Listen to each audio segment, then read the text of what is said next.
Hello, I'm Jim Cuno, president of the J. Paul Getty Trust.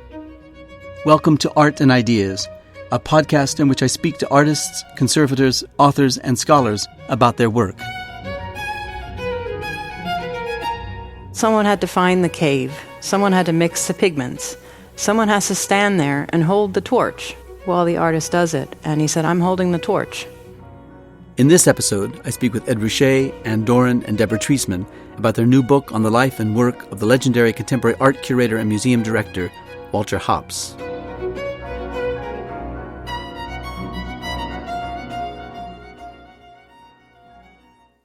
When Walter Hopps became the director of Washington's Corcoran Gallery of Art at age 34, the New York Times described him as the most gifted museum man on the West Coast and in the field of contemporary art, possibly in the nation. Famous for his groundbreaking exhibitions, his support for living artists, and his extraordinary, if eccentric, work ethic, Hopps cast a bright and early light on the work of a generation of leading West Coast artists, including Ed Ruscha, Ed Kienholz, Larry Bell, Ed Moses, and Robert Irwin. The Dream Colony, A Life in Art, published earlier this year, is a vivid account by Walter Hopps of his life, compiled by Anne Doran and edited by Deborah Treisman, with an introduction by Ed Ruscha. This summer, Anne, Deborah, and Ed came to the Getty to speak about their book. I moderated the discussion in front of a packed house in the Harold Williams Auditorium. So let's start with you, Ed. How and when did you meet Walter Hopps, and what was his reputation like when you met him?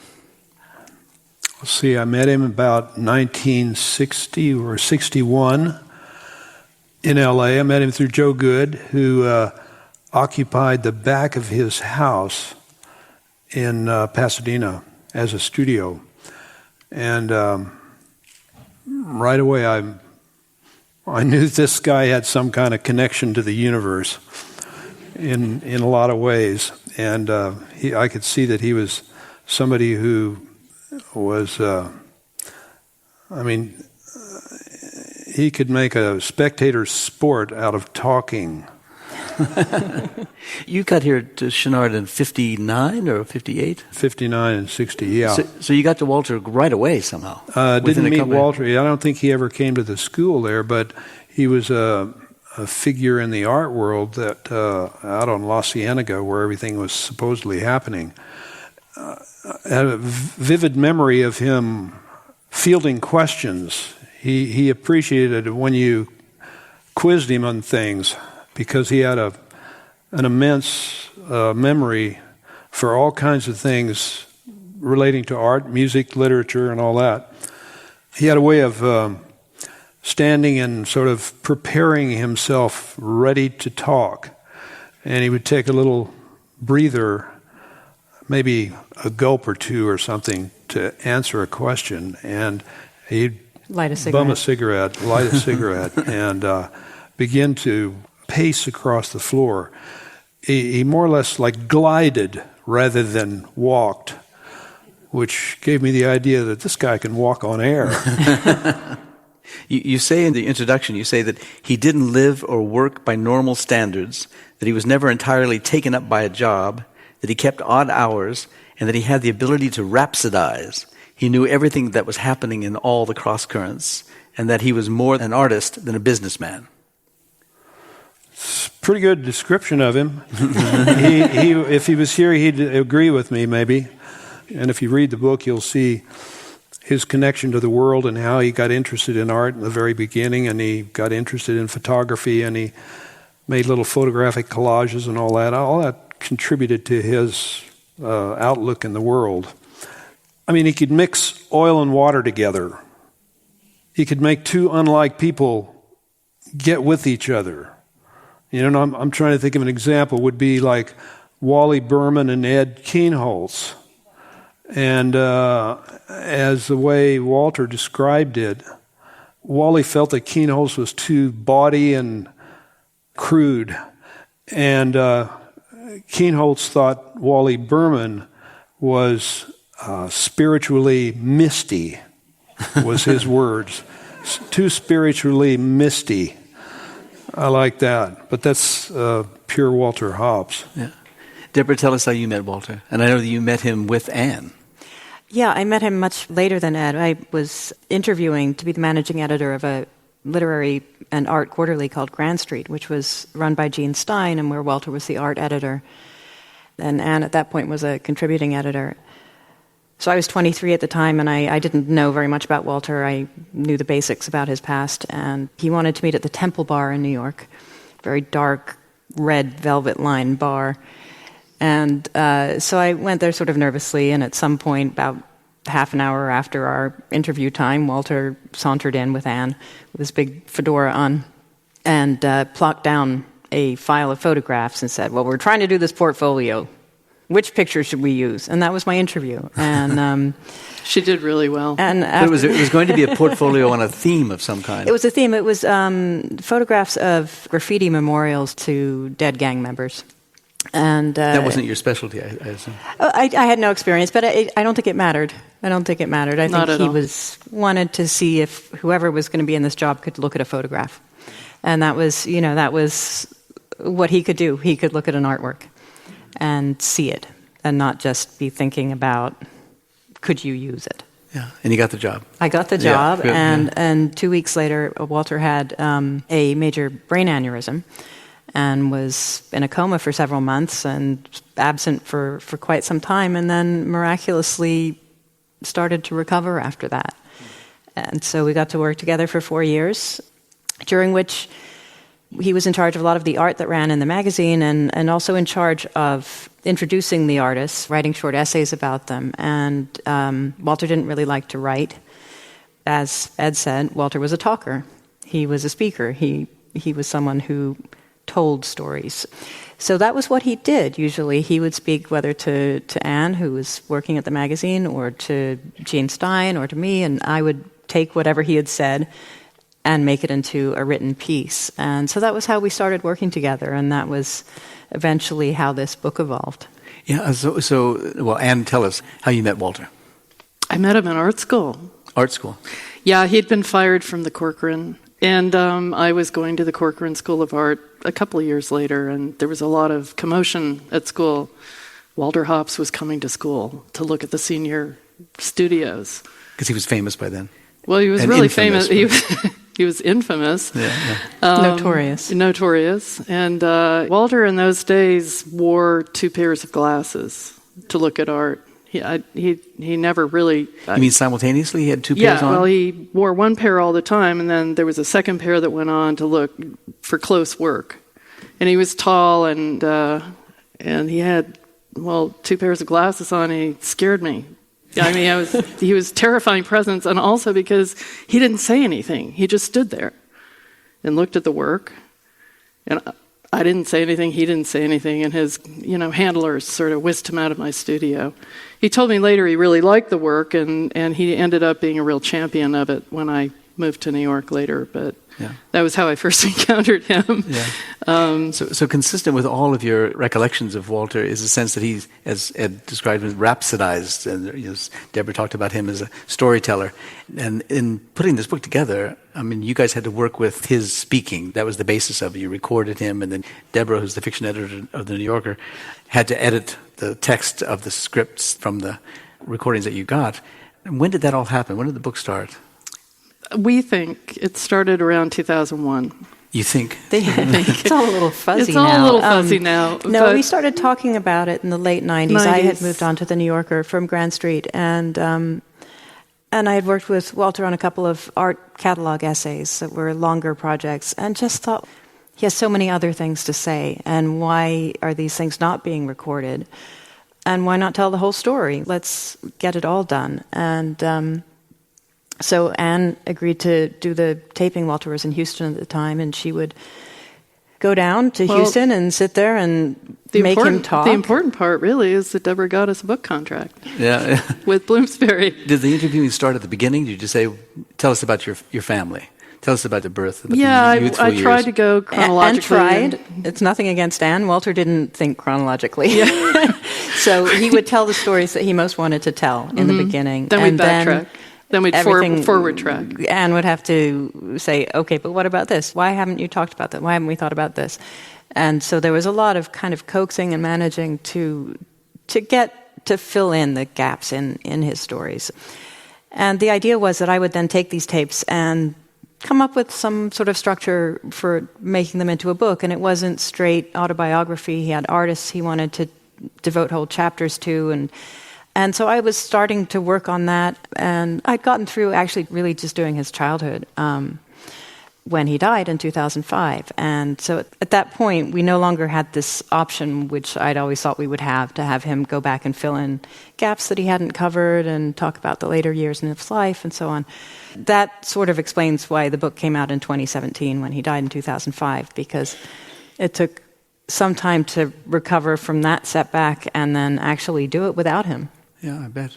So Ed, you heard some stories, probably not for the first time. Reading this book, you probably were hearing him tell the stories that you'd heard many, many times. But you must have heard stories that were new to you that he told.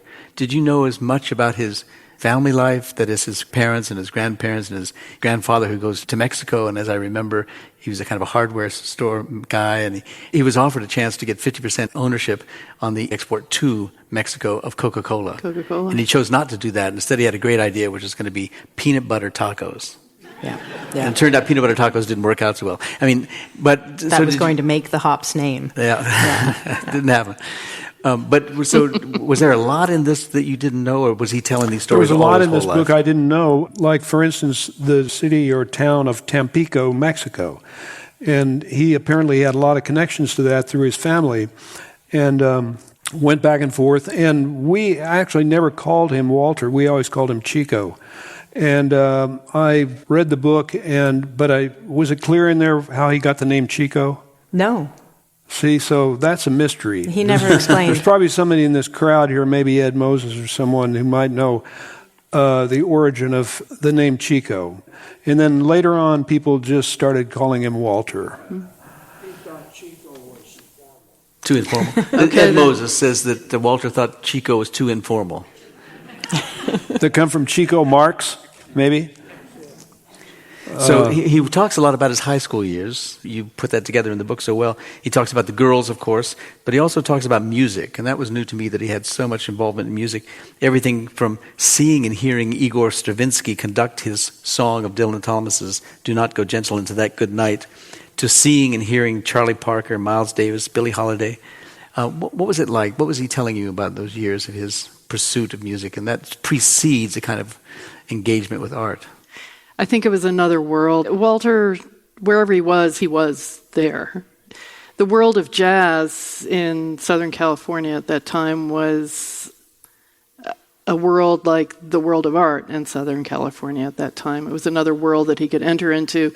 He was so passionate about creativity and on a lot of different levels. It was just another entrancing group of people making entrancing things. Yeah. And in a way, it was his first experience of curating, because he had this idea with his college friend of booking music tours and bringing jazz musicians to campus. And he thought that would be his big success. There is a thread here about not making money in the family. Yeah. He thought that the jazz musicians would make all the money and the artists would be impoverished. What it says about him, I think, is that he heard this music that was wonderful to him, and that he went way out of his way. He joined the Kiwanis Youth Club so he could go to San Francisco and sneak off to jazz clubs, because once he discovered something amazing, he wanted other people to hear it and appreciate it, so he wanted to book these shows. And that, I think, was his response to almost anything he admired, was, let's get it to people. Let's have other people see this. Let's organize it. Let's do something with it. Let's put on a show. At about the same time, there was a program when he was in high school that took interested, talented students out to art spaces, including private collections, like the Ahrensburg collection. And he went to the Ahrensburg house. It's where he first saw Duchamp's work, for example, like that. And then he got invited back a number of times by the Ahrensburg because he was so engaging as a person, as a child, as a curious young person. Tell us about that. I think the Ahrensburgs were incredibly kind to him. He lied to his parents and told them that he was still doing whatever improving program he had been signed up for, but he was going to the Ahrensburgs once a week. And I do think it was his intelligence, his enthusiasm, his curiosity, and they were kind to him. They explained the art to him. They had wonderful art. It was a collection that was supposed to go to Philadelphia, I believe. UCLA ended up in Philadelphia, but it was supposed to go to UCLA at one time.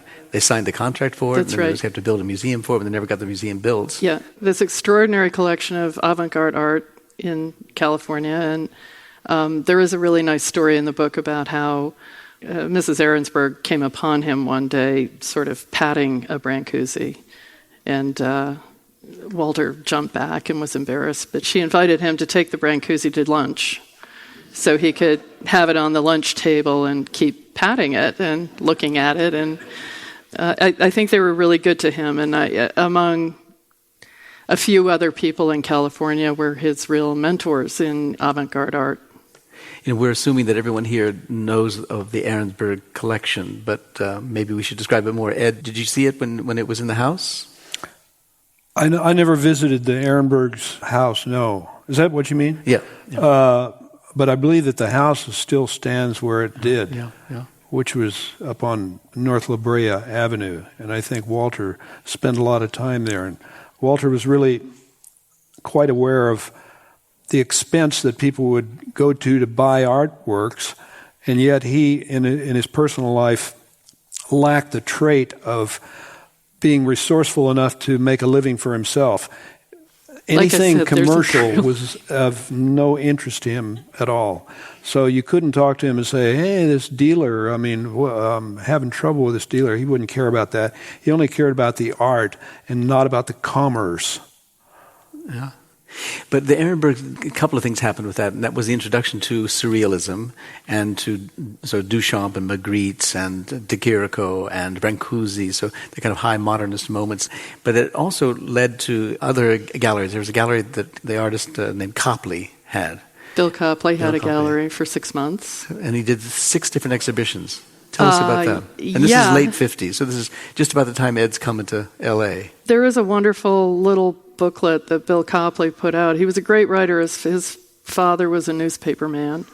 He grew up in San Diego, I think. Bill Copley did? Yeah, and Bill came back after a pretty bad war. He saw action in Europe to write for his father. And his father was quite conservative, and it didn't really go well. And he had a drunken brother-in-law called John Ployart, who convinced Bill that they should show surrealist art in Hollywood. And that didn't go well either. But they had 6 great shows. Bill became an artist because of that experience, but he also became a great collector.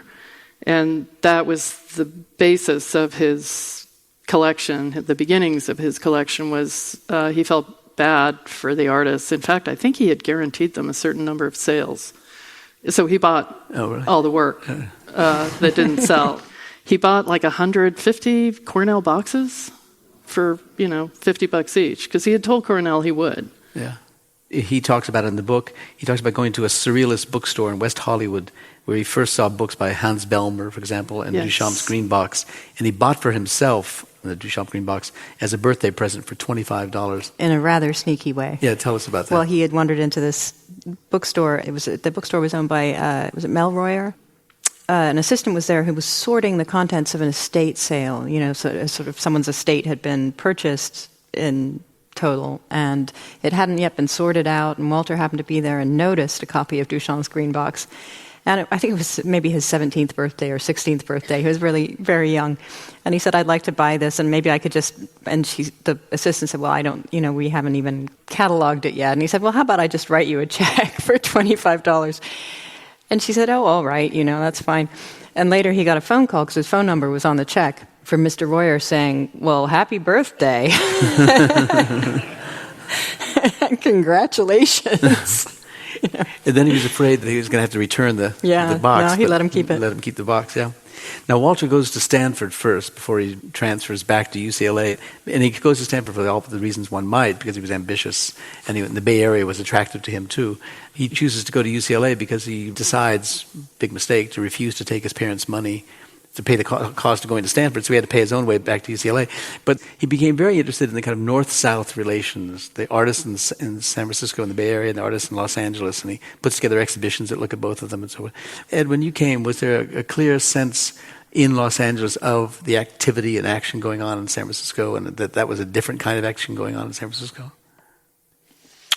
Well, that was like the early 60s. And I just remember when Walter took this job at the Pasadena Art Museum, I mean, he had his naughty side too.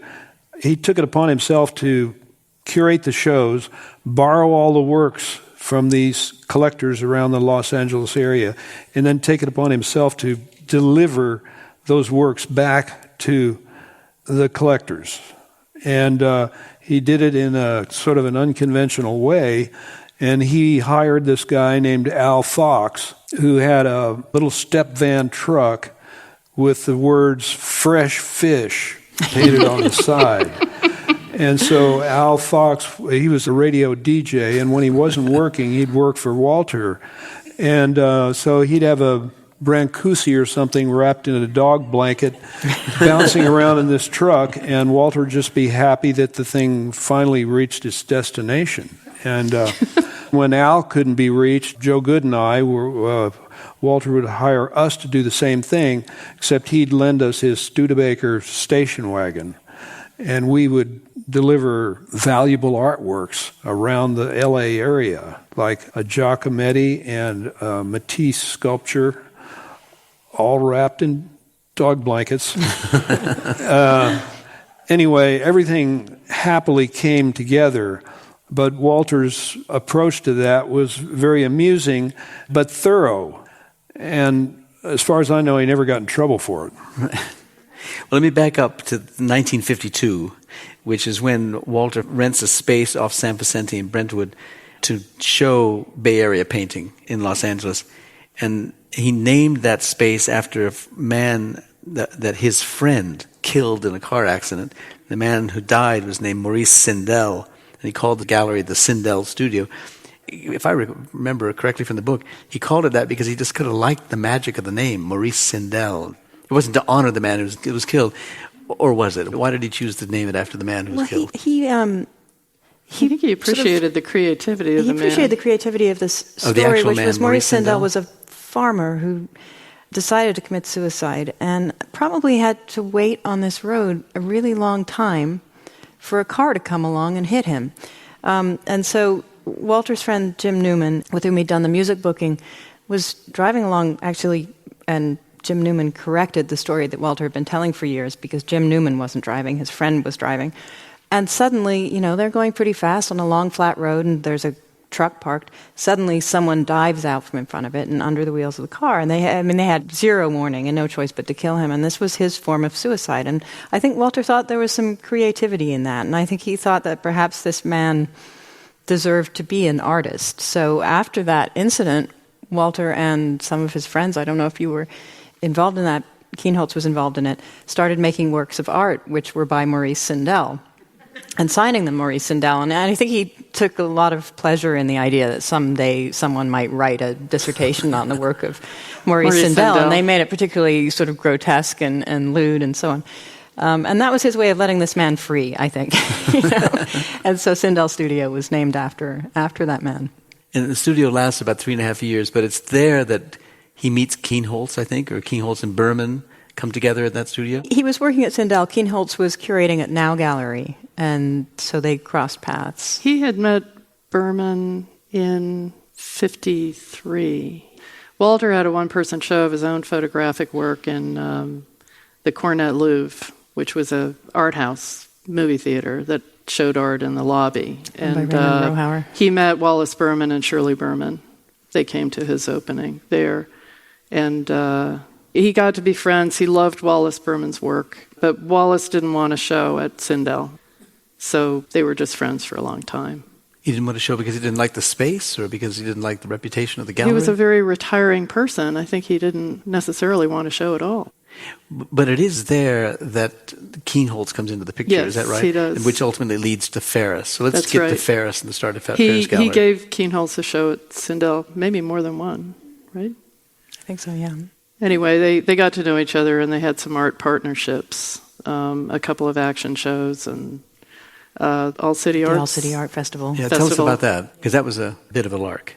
Well, I think Kienholz was very resourceful when it came to getting assignments and getting city money, and he had decided he would apply to run this all-city arts festival. And he got a budget to do it in Barnstall Park, and he asked Walter to do it with him. And for the first time, they were able to include work from commercial galleries, so they could show Sindel work there and Now Gallery work there. And throughout the process, I mean, they were allowed access to these sort of city storehouses of lumber and wire, whatever else they might need to set up this art fair. So Kienholz, was pulling this out and stashing it, I think maybe at Sindel or somewhere else, and preparing to create their own gallery somewhere with that money. He was also, I think, paying $2 an hour to various poets so that they could lie on the hillside and muse. And that, in the way, was working. In that show, they showed children's art. They showed art they had made themselves. I think Maurice Sindel had a very graphic nude in that nude show with nasty works, like wood shavings, they pubic hair everything. That was sort of outlawed at some point. Yeah, it was. Walter had a history of shows throughout his life where they were just big and had everything in them. And in some ways, I always felt like Walter anticipated the internet. It's the first of many shows where he just sort of piled everything in. Okay, so let's get to the Ferris, the start of the Ferris, and Ed, your early memories of the Ferris Gallery. When I met Walter, I don't think he had anything to do with the Ferris Gallery. He was split from that. It was already Ferris 2. But he had a long-term relationship with Wally Berman and George Herms and Moses and a lot of other people that began to show their work at the Ferris. But Walter was so unlike a gallery director, or at least somebody who would sell art, that I think he had limited interest in that. And he was more the other side. And so he really divorced himself from that gallery world and took on the museum, which was really interesting to see another side of him. Everything was what? Made up. Everything was made up? Oh, yeah? Ed Moses says that it was all lies. Everything was made up. But, Lies. But get us back to Ferris and then the transition to Ferris 2 and the change when Irving Blum comes. So tell us about that history briefly, any one of you. Well, the original Ferris was founded by Kienholz and Walter. Yeah. And they had made a contract. They made a contract on a hot dog stand. They would be partners in art for 5 years. Yeah. So they started Ferris together and couldn't sell anything, had some amazing shows, and it was a scene. But at a certain point, I think perhaps the artist expected to sell things, and Kienholz expected to be able to do his own work, which he was trying to do in the back of the gallery with like some mirror so that he could see if someone came in at the front. And Irving Blum appeared on the scene and was everything that Walter and Kienholz weren't, because he was a salesman. And he felt that the point of a gallery was to sell art. And so at around that time, Walter bought Ed Kienholz out. And I think to his dying day, Ed Kienholz felt that he hadn't been properly paid because Walter was supposed to return to him that Studebaker station wagon, which had become a lemon and had been passed along to some other poor artist. And so Ed never got his full payment, which was supposed to include the Studebaker. Oh, so that's what happened to that Studebaker. Yeah. Okay. So now it's beginning to piece together. Probably the dog blankets are still in it somewhere. We should probably point out that the image that we're looking at on the screen behind us is, as it were, a portrait of Walter by Ed Kienholz from that time. Called Walter Hops, Hops, Hops, in Walter which he's, Hops, yeah. Instead of selling dirty postcards, he's selling de Kooning. And it's other tell us why artists. it's Hops, Hops, Hops. Because he was Walter Wayne Hops III. Right. And things were always hopping around him. So he went into business with Irving Blum, and they managed to get investment from a wealthy patron of the arts, Sadie Moss, who kept the gallery running, and Irving kept the gallery running. But I think once it became commercially viable, and once the winnowing down of artists happened that needed to happen in order to make it commercially viable, it was no longer quite so interesting to Walter. But when Irving gets involved, then there are more participation of East Coast artists, and one of them is Warhol, the famous exhibition of Warhol. We've got some sound of Walter describing Warhol in that exhibition. This was the last show at Ferris that Walter was involved so with. let's hear the sound.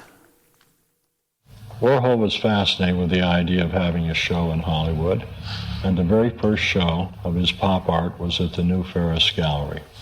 And the 32 original Campbell soup cans, which were part stencil and part hand-painted. And there were 32 of them, all different brands. Kidney bean, tomato, pea, you name it.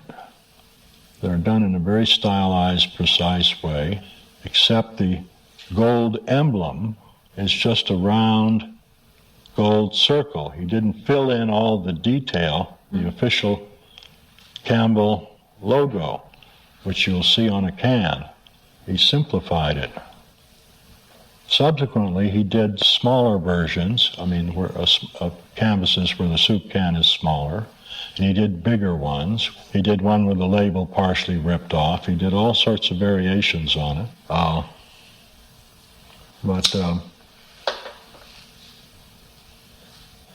He came west for that show, and that show was happening right when I went to the Pasadena Art Museum. And that's the last show I had to do with in the New Ferris.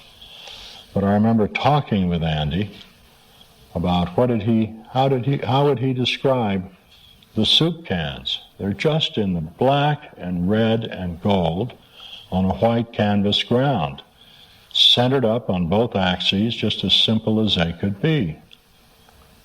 All right, I asked him what he thought of them, and he gave me a funny smile and he said, "I think they're portraits, don't you?" I never asked him further what he meant by that.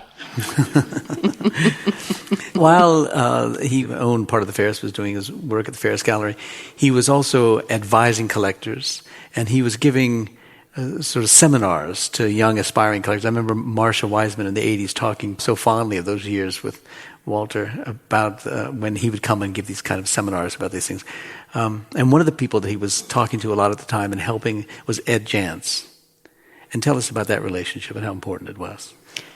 Well, Ed Jantz was someone whose family they were real estate moguls in L.A., and Ed, he participated in that, but he had a love for contemporary art, and somehow he happened into Ferris at some point and happened onto Walter, and felt that Walter should be his guide to what was happening, and so they spent years going on trips together, going to see art, going to buy art, and Ed would put the money up for Walter to buy something and bring it back and then sell it to someone in L.A., whether it was himself or someone else.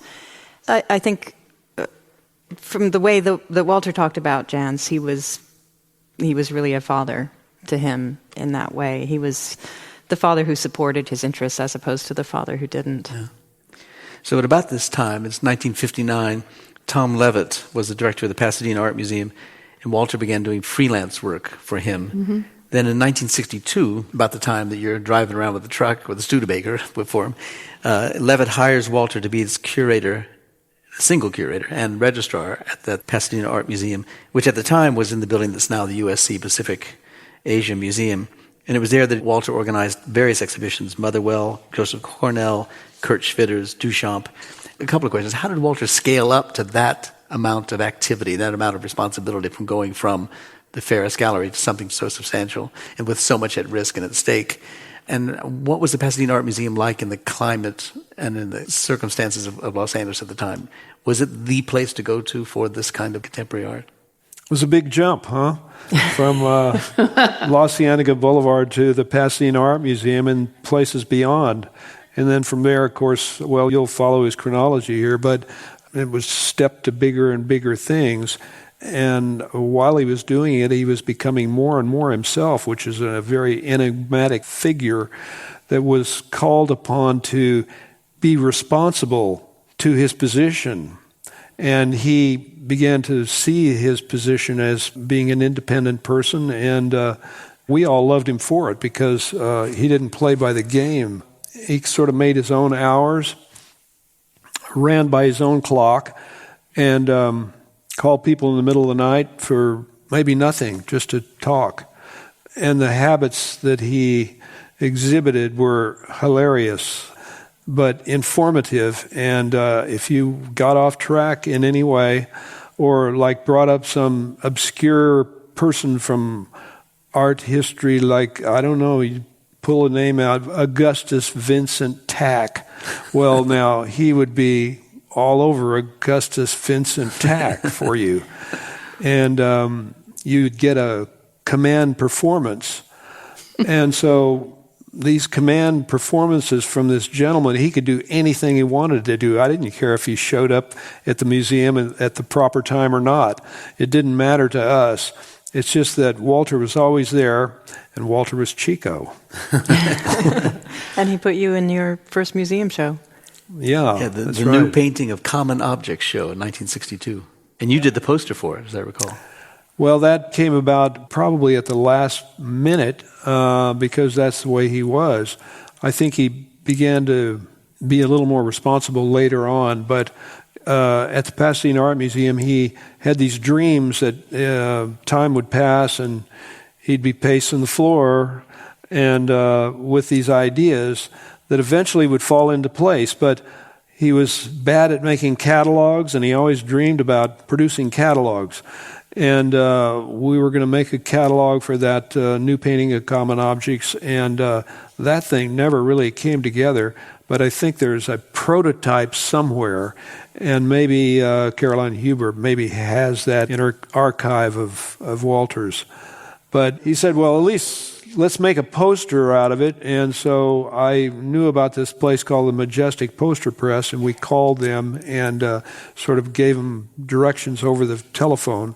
And we got a poster back in 3 or 4 days. And so at least we had a poster from the thing, but the catalog never really existed, which made it sort of delicious in a way. But you should describe the poster. Because you went there and knew about it because these people made posters for, I don't know, like boxing matches or something?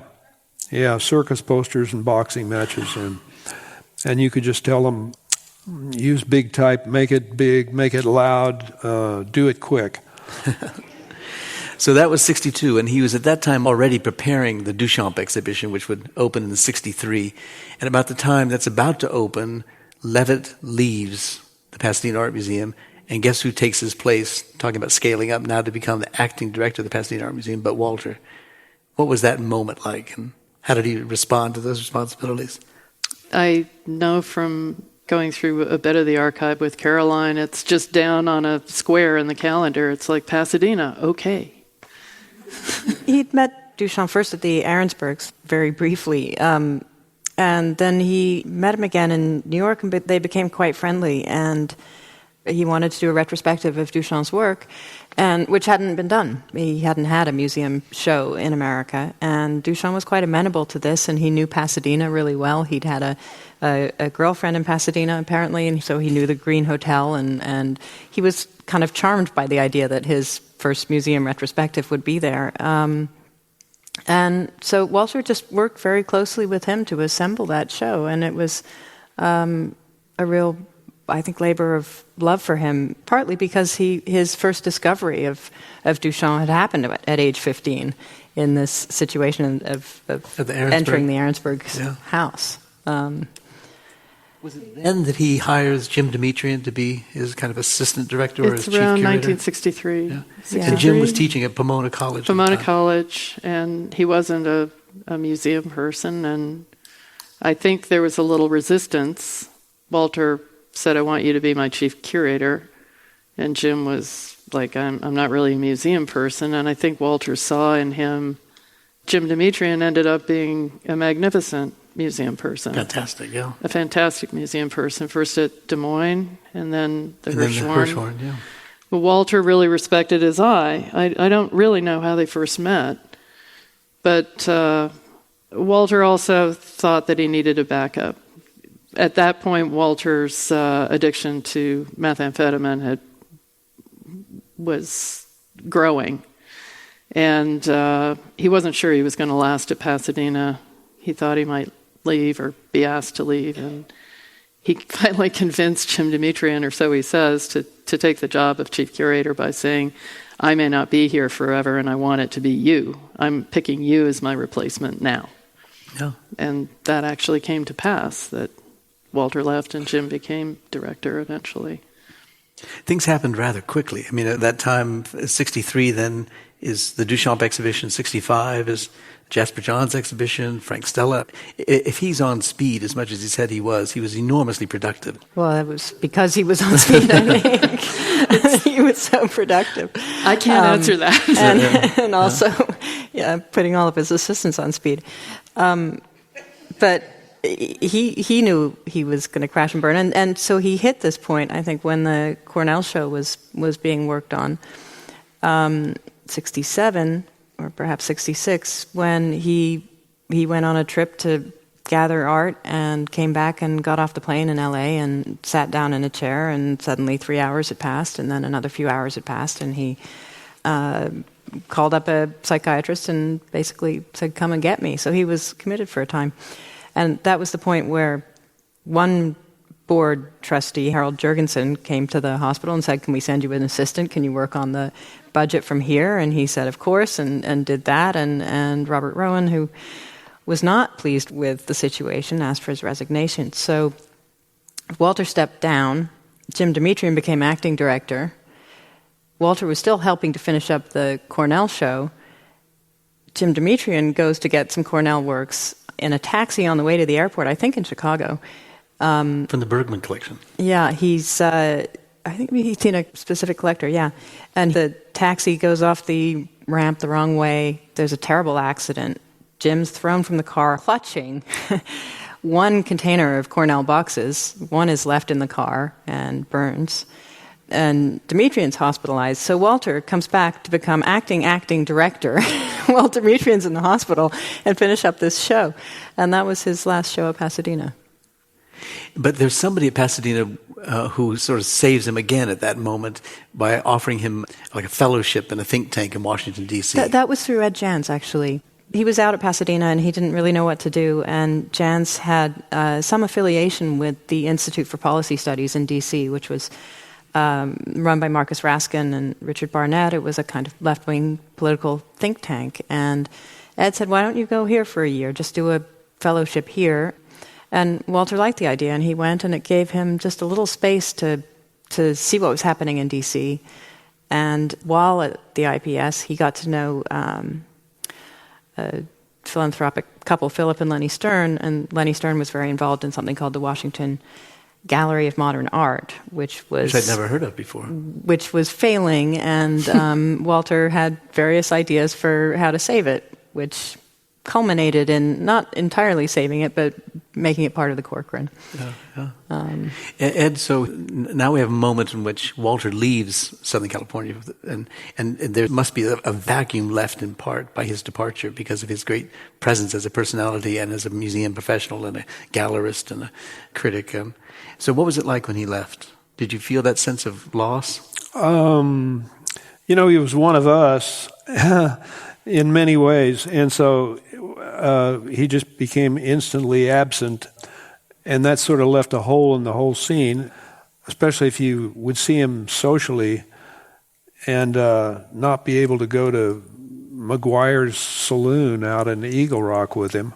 And where's Walter now? He's in Washington, D.C., I guess. And I know he had a life to live, and I seem to remember that he had a lot to do with the DuPont Circle. That's what this gallery was, yeah. There was some outpost of the Corcoran or some relationship to the Corcoran. Yeah.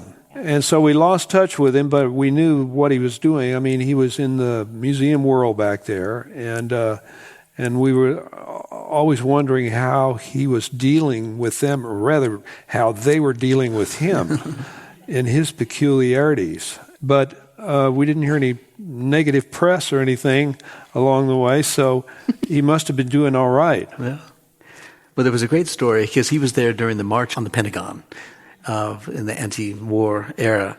And you'll recall that, among other things, a number of people, Ginsburg and some yippies, wanted to elevate the Pentagon by sitting down and meditating and making it rise. And there was this all kind of crazy activity. Well, he's there at the time, and he's opposed to the war and intrigued by the opportunity of this mass demonstration to do something. And he had a spray can, paint can. I guess he was going to be spraying something. But he had to go back for a meeting. Well, he brought along some cans of black spray paint because he decided he wasn't going to write anything. He was just going to spray blackness on the Pentagon, and that would be his form of protest. And at some point, the police come, and Walter says, "I've got a board meeting at the Washington Gallery of Modern Art. I can't miss that." So he ducks in the bushes, waits for the police to pass him by, and then he runs off to his meeting, which just seems very typical of the kind of, not schizophrenic, but multivalent person he was. Yeah. Now, we're running out of time, so we should move along quickly. Just to give everyone a sense of this, in 1967, he's appointed director of this gallery, the Washington Gallery of Modern Art. 2 years later, he's acting director of the Corcoran Gallery. Then a year after that, he's director of the Corcoran.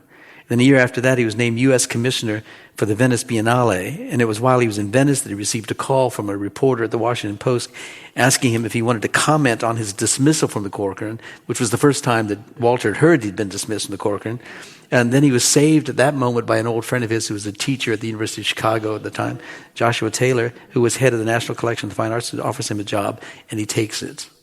This kind of spinning, you can just feel this sense of spinning out of control. Well, or and landing on his feet. Spinning along.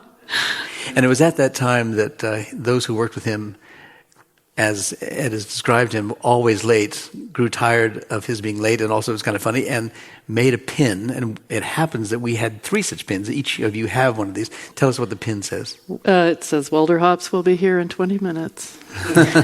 Yeah. So all this kind of crazy antic activity was going on in extraordinarily important places, but the one thing that seemed to really save him, where there was a kind of a soulmate, was when the de Menils hire him on as an advisor as they're beginning to build their collection and thinking about a museum and ultimately building the museum. Tell us about that transition to the Menil collection. I think that Jean de Menil had already died before Mrs. de Menil thought about building a museum, and I'm not sure how they met. Do you know, Deborah? They'd met in New York. He'd met John de Menil in New York. He hadn't met Dominique. But they had an extraordinary collection of art that spanned centuries and styles.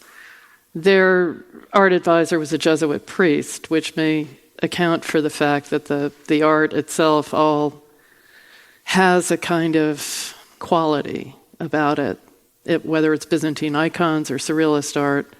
In the early 80s, she had started to talk to Walter about building a museum for this collection that she had put together for her husband, and he was commuting between Washington, where he was living, in Houston, for a few years. And he would stay with Mrs. de Menil in her son's room, Francois de Menil's Philip Johnson designed house. Philip Johnson house, and worked down there with her.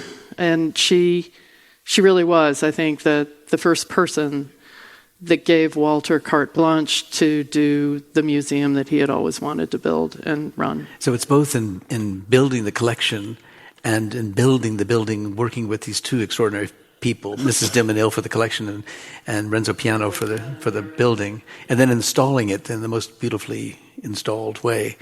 It was the kind of culmination. But he continued working with them for quite a number of years, writing, speaking catalogs that Deborah was editing into written text. But he dies 12 years ago now. He dies 2005. 2005, yeah. What did he die from? He had pneumonia and heart failure. Pneumonia. We had been all here. Walter and George Herms were having a dialogue, and I was moderating. Uh-huh. And it was a great time.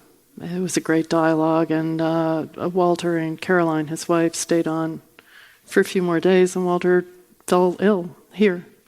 And he's buried in the high desert in Lone Pine in a simple pine box with a telephone. Designed by Richard Jackson. The artist, Richard Jackson, Yeah. What was designed, the box or the phone or both? The box door. and the phone. There's a door from a studio I don't or something. remember. I think we were just told that there was a phone in there, but the lid was a door from his house. And that was the lid of the casket. And the Reverend George Herms, who's here tonight, gave the eulogy. Oh, yeah. Now, I want to ask you each one last question, but I want to flip to the last image, because this will show you the gang. There's Ed Moses pointing up, looking like a figure out of a Raphael there, pointing up at Walter, arms crossed, glasses on, over his right shoulder, Jim Rosenquist, over his left shoulder, Bob Rauschenberg. Dennis Hopper's up there. Ed Ruscha's got a drink in his hand to the far right. Now, for each of you, just reflect about the legacy of Walter and what it has meant to you as a person and a professional. And let's begin with Ed and go to Anne and Deborah. Well, you can look at this picture here and you can see a dominant figure, and it just happens to be Walter Hopps. And that's the way he was in real life, as somebody who really commands attention from even the silence that he can give you. And then once he spoke, it was sort of miraculous and not something that you would easily forget. Anne? Generosity. He was incredibly generous, both with artists and, as Deborah said, I mean, if he saw something that he liked, whether it was music or art, he was a fan. I mean, there's a generosity to fans. A real fan wants everyone to see what they see. And for me, I benefited twice from him. He was incredibly supportive of my art. He was always supportive of artists. He was like an artist himself. But also he was a mentor of mine in looking at art. And he was a brilliant teacher. So he just gave and gave. He was the most generous person I've ever met. Deborah? I think there are two sort of qualities that stay through his words, and one was just excitement and almost glee with which he would greet art that he hadn't seen before, that was doing something, that he could see what it was doing, and how amazing, having listened to 100 hours of him talking about art, I think amazing was the word that was spoken the most. And art did not stop amazing this man. Throughout his entire life, confronted with creativity of others, he was amazed. And when Calvin Tompkins profiled him for the New Yorker in 1991, there's a moment in the piece where Tompkins asks him, do you consider yourself an artist, or is what you do enough?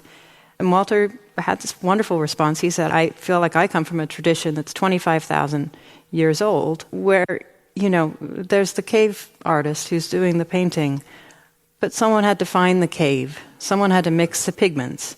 Someone has to stand there and hold the torch while the artist does it. And he said, I'm holding the torch.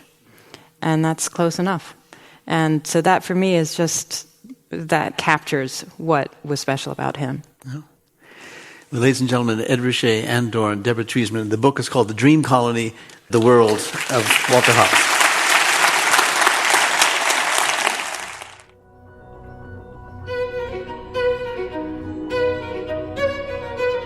Our theme music comes from the Dharma at Big Sur, composed by John Adams for the opening of the Walt Disney Concert Hall in Los Angeles in 2003. It is licensed with permission from Hendon Music. Look for new episodes of Art and Ideas every other Wednesday.